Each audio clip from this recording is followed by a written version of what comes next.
So something that's been really throwing me for a loop lately is the sizes of different things in One Piece and how they compare to the real world. Like recently, I was on a plane and I was 10,000 meters up in the air, and I was like looking over at the window seat, just like, wow, Kaido fell from this height. Then I went to a museum and I was looking at a lot of bones and that from dinosaurs, going, man, these things are huge. But then again, like, we've just come out of Wano with all the dinosaurs and stuff like that, and obviously they're like a bit taller than normal dinosaurs and stuff like that. But the sizes have always been like really interesting to me, and it's like you never know how crazy the sizes are until you're like standing in the situation when you're looking at something like it. For example, this is Alabasta. This river here, the width of this river is 30 miles or 50 kilometers wide. So each one of these squares, this has been scaled so that each square is 50 kilometers.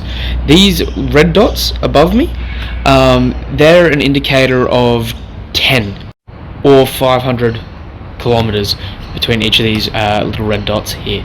And what's interesting about that really is Alabasta is about 85 of these wide, meaning it's about 4,250 kilometers in width, meaning it's a little bit wider than real world Australia, which is where I'm from personally, which is wild to think. But on top of that, and at this point I will give a spoiler warning, so scroll past if you don't want spoilers for the end of Wano, now that you've moved on.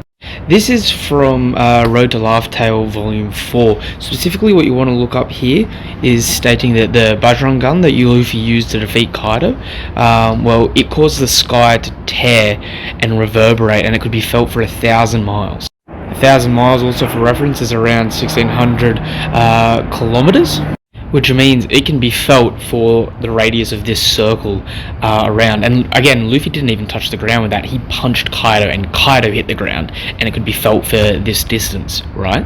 Again, just reiterating that Alabasta is about 250 kilometers wider than Australia.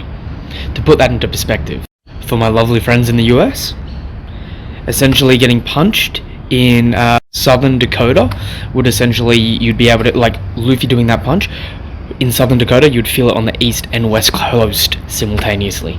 For those of you that are from Europe, alright, on the border of Germany and Poland, if Luffy punched Kaido there, you'd be feeling it all the way in Ireland and on the far side of Ukraine bordering Russia. And for those of you in China, essentially, if you move Australia a little over to the left, it almost goes from side to side of China, not including the top section where it wraps up around the top. But crazy, right? And again, that was Luffy punching another person to the ground, and that person went flying.